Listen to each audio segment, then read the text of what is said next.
नमस्कार मित्रांनो, या व्हिडिओ सत्रात तुमचं स्वागत आहे. या सत्रात आपण जो विषय घेणार आहोत तो आहे कार्बनचे बंध आणि त्याचे अष्टपैलुत्व. Bonding in carbon and its versatility. तर मित्रांनो, आपण आपली चर्चा पुढे नेण्याआधी आपल्याला हे माहीत असणं आवश्यक आहे की कार्बनचा अणुअंक 6 आहे. याचा अर्थ आहे की कार्बनच्या एका अणूमध्ये 6 इलेक्ट्रॉन्स असतात. कार्बनच्या भिन्न कवचांमध्ये इलेक्ट्रॉनचे वितरण कसे होईल? परंतु मित्रांनो, आपण कवचांमध्ये इलेक्ट्रॉनच्या वितरणाबद्दल का शिकत आहोत? आपण याच्या इलेक्ट्रॉनिक संरचनेबद्दल अभ्यास करत आहोत. कारण आपल्याला कार्बनमधील बंधांचे प्रकार समजून घेता येतील. कार्बनच्या सगळ्यात बाहेरील कवचात 4 इलेक्ट्रॉन असतात आणि त्याला राजवायू संरूपण प्राप्त करण्यासाठी 4 इलेक्ट्रॉन मिळवावे लागतात किंवा द्यावे लागतात. परंतु हे शक्य आहे का? कारण कार्बन हा एक छोटा अणू आहे, म्हणून बाहेरील इलेक्ट्रॉनला अणूच्या केंद्रकाद्वारे प्रबळ आकर्षणाद्वारे पकडून ठेवले जाते. म्हणून कार्बनकडून 4 इलेक्ट्रॉन देणे शक्य नाही. याचप्रमाणे इलेक्ट्रॉन घ्यायचे असतील तरी सुद्धा ते संभव नाही. कल्पना करा, जर कार्बनला इलेक्ट्रॉन घ्यायचे किंवा द्यायचे असतील तर 1. हे 4 इलेक्ट्रॉन घेऊन C4- ऋणायन होऊ शकतो, परंतु 6 प्रोटॉन असणाऱ्या केंद्रकासाठी 10 इलेक्ट्रॉन अर्थात 4 अतिरिक्त इलेक्ट्रॉन घेणे कठीण होऊ शकेल. 2. तर हे 4 इलेक्ट्रॉन गमावून C4+ धनायन होऊ शकतो, परंतु 4 इलेक्ट्रॉन गमावून 6 प्रोटॉन असणाऱ्या केंद्रकात फक्त 2 इलेक्ट्रॉनचा कार्बन धनायन बनण्यासाठी अत्याधिक ऊर्जेची आवश्यकता भासेल. म्हणून कार्बन आपल्या इतर अणू किंवा इतर मूलद्रव्यांच्या अणूंबरोबर संधान करून ही समस्या सोडवतो. कार्बनच्या सगळ्यात बाहेरच्या कवचात 4 इलेक्ट्रॉन असतात. तसेच राजवायू संरूपण प्राप्त करण्यासाठी त्याला 4 इलेक्ट्रॉनची आवश्यकता असते. ती तो इलेक्ट्रॉनचे संधान करून प्राप्त करून घेतो.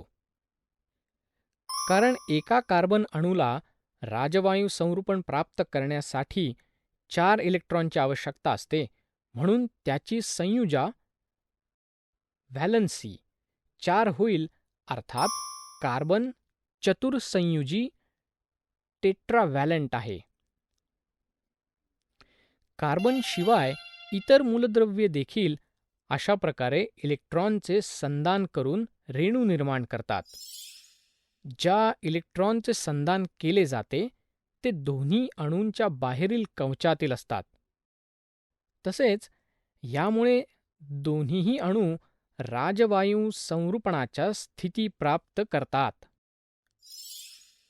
कार्बनच्या संयुगांची चर्चा करण्यापूर्वी इलेक्ट्रॉनच्या संधानाने बनणाऱ्या काही सामान्य रेणूंना समजून घेऊ. अशा प्रकारे बनलेल्या रेणूत सगळ्यात सामान्य रेणू हायड्रोजनचा आहे. जसे की आपण शिकलो आहे, हायड्रोजनचा अणुअंक 1 आहे, म्हणून त्याच्या के कवचात 1 इलेक्ट्रॉन आहे. तसेच के कवच भरण्यासाठी त्याला आणखी एका इलेक्ट्रॉनची आवश्यकता असते. म्हणून हायड्रोजनचे 2 अणू आपल्या इलेक्ट्रॉनचे संधान करून हायड्रोजनचा रेणू H2 तयार होतो. परिणामी हायड्रोजनचा प्रत्येक रेणू आपल्या जवळचा राजवायू हेलियमचे इलेक्ट्रॉनिक संरूपण इलेक्ट्रॉनिक कॉन्फिगरेशन प्राप्त करतो, ज्याच्या के कवचात 2 इलेक्ट्रॉन असतात. अशा प्रकारे 2 अणूंच्या दरम्यान इलेक्ट्रॉनच्या एका जोडीच्या संधानाने तयार होणाऱ्या बंधाला सहसंयुज बंध कोव्हॅलंट बॉन्ड म्हणले जाते. सहसंयोजन बंध कोव्हॅलंट बॉन्ड असणाऱ्या रेणूच्या आत प्रबळ बंध असतो, परंतु याचे आंतररेणुबंध इंटरमॉलिक्युलर बॉन्ड दुर्बळ असतात. परिणामी या संयुगांचा उत्कलनांक तसेच द्रवणांक कमी असतो, कारण अणूंमध्ये इलेक्ट्रॉनचे संधान होते आणि विद्युत प्रभारित कण बनतात. सामान्यपणे असे सहसंयुज संयुगे विद्युत दुर्वाहक असतात. चला, आता आपण कार्बनचे अष्टपैलुत्व व्हर्सटाईल नेचर ऑफ कार्बन विषयी जाणून घेऊया. विविध मूलद्रव्यात तसेच संयुगात आपण इलेक्ट्रॉनच्या संधानाद्वारे सहसंयुज बंधाची निर्मिती पाहिली. आता सरळ कार्बन संयुग मिथेनची संरचना देखील इथे बघू शकतो. आपण हे सुद्धा जाणतो की आपण कितीतरी वस्तूंचा उपयोग करतो ज्यात कार्बन असतो. खरे तर आपण स्वतः देखील कार्बनच्या संयुगाने बनलो आहोत. सहसंयुज बंधाच्या गुणधर्मामुळे कार्बनमध्ये मोठ्या प्रमाणात संयुगे बनवण्याची क्षमता असते. कार्बनमध्ये 2 वैशिष्ट्ये पाहिली गेली आहेत. एक, कार्बनमध्ये कार्बनच्याच दुसऱ्या अणूबरोबर बंध बनवण्याची अद्वितीय क्षमता असते, ज्यामुळे मोठ्या संख्येमध्ये रेणू बनतात. या गुणधर्माला शृंखला बंधन कॅटिनेशन म्हणतात. या संयुगात कार्बनच्या सरळ शृंखला, कार्बनच्या शाखीय शृंखला किंवा वलय रचना देखील आढळतात.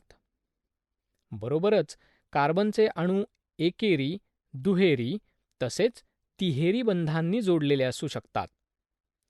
कार्बन अणूंच्या मध्ये केवळ एकेरी बंधाने जोडलेल्या कार्बनच्या संयुगांना संपृक्त संयुगे सॅच्युरेटेड कंपाऊंड्स म्हणतात. दुहेरी अथवा तिहेरी बंधांनी जोडलेल्या कार्बनच्या संयुगांना असंपृक्त संयुगे अनसॅच्युरेटेड कंपाऊंड्स म्हणतात. कार्बनी संयुगात जेवढ्या प्रमाणात शृंखला गुणधर्म आढळतो तेवढा इतर कोणत्याही मूलद्रव्यात आढळत नाही. कार्बन कार्बन बंध अत्याधिक प्रबळ असतो, म्हणून तो स्थायी असतो. त्यामुळे अनेक कार्बन अणू आपापसात जोडलेली अनेक संयुगे मिळतात. 2. कारण कार्बनची संयुजा 4 असते, म्हणून त्यात कार्बनच्या इतर 4 अणू किंवा काही अन्य संयोजक मूलद्रव्यांच्या अणूंबरोबर बंध होण्याची क्षमता असते. Oxygen, hydrogen, nitrogen, chlorine, sulphur तसेच अनेक इतर मूलद्रव्यांबरोबर कार्बनची संयुगे बनतात. त्यामुळे असे विशेष गुणधर्म असणारी संयुगे बनतात जे रेणूमध्ये कार्बनच्या अतिरिक्त असणाऱ्या मूलद्रव्यांवर अवलंबून असतात. कार्बनमध्ये आढळणारी 2 विशिष्ट लक्षणे चतुःसंयुजा आणि शृंखला बंधन यामुळे मोठ्या संख्येत संयुगे निर्माण होतात.